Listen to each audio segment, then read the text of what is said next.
parkings. Dat is hetzelfde antwoord zoals ik een paar keer heb verklaard. Er is geen nul risico. Il n'y a pas de risque zéro.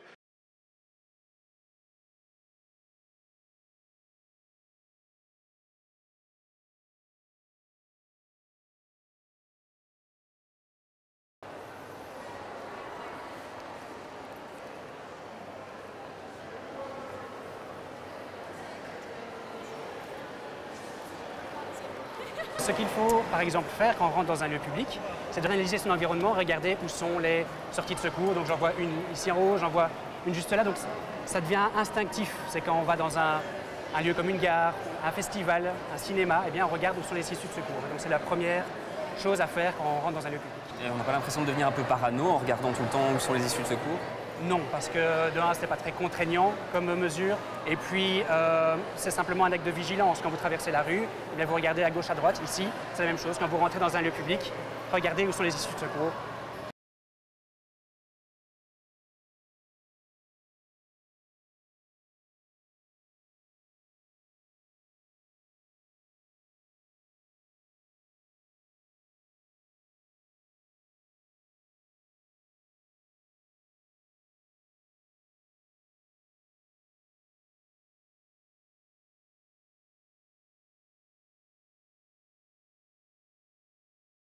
La fuite n'est pas directement le bon réflexe. Si vous entendez un moment un Allah Akbar, ben vous êtes proche du terroriste. Vous êtes peut-être dans ce rayon, j'ai envie de dire, de contact. Moi, je fais quoi alors? Eh bien, on va le faire ensemble. Vous allez vous mettre au sol, le plus vite possible au sol, dans la position du fœtus. Ouais. Voilà. Recroqueviller les jambes, protégez la tête, voilà.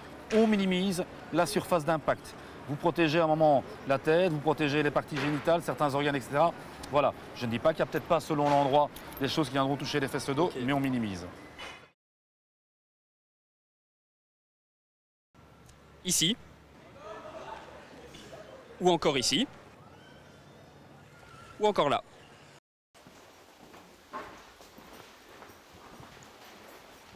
Bonjour, bonjour. Bonjour, en plein travail.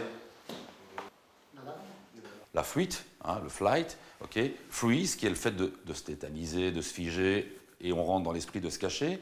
Et puis le fight, qui serait éventuellement se protéger. Il y a différentes manières de se protéger. Je propose qu'on bouge, on va voir Jean, on va prendre l'extincteur, on va justement voir comment on aurait pu se placer donc, derrière. Bien, donc on est effectivement donc, dans notre chemin de fuite, on a déjà actionné.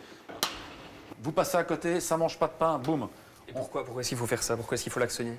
Mais il faut donc pouvoir l'actionner, comme on a dit, parce qu'à un moment, ça peut...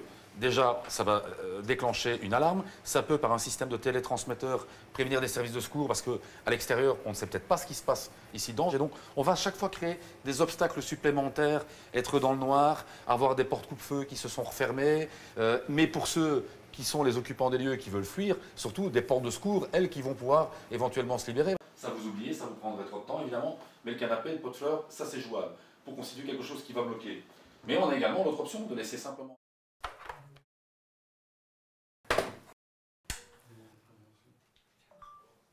On se met là derrière, personne qui rentre, voilà, elle regarde, elle ne va pas forcément venir tout le temps chercher derrière chaque porte-manteau.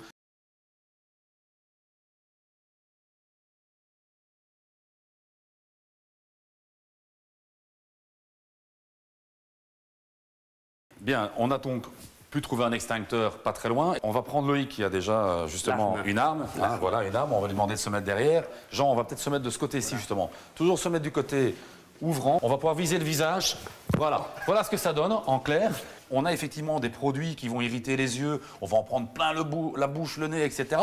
On va être déstabilisé bien plus qu'avec de l'eau. Et donc ici, on va pouvoir effectivement fuir, quitte à bousculer la personne pour aller vers les escaliers, vers la sortie de secours.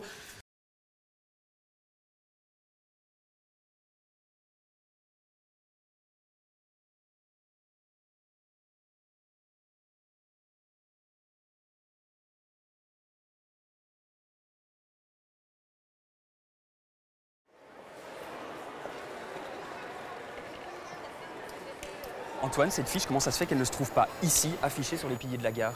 Alors, ce n'est pas du tout exclu, mais on est dans une campagne d'information pluriannuelle sur l'ensemble des risques que les gens rencontrent dans la société. Et donc, en tout cas, les gens peuvent déjà le trouver sur le site web InfoRisque, où il y a toute une série d'informations sur comment réagir avant, pendant, après toute une série de situations d'urgence, que ce soit inondation ou terrorisme.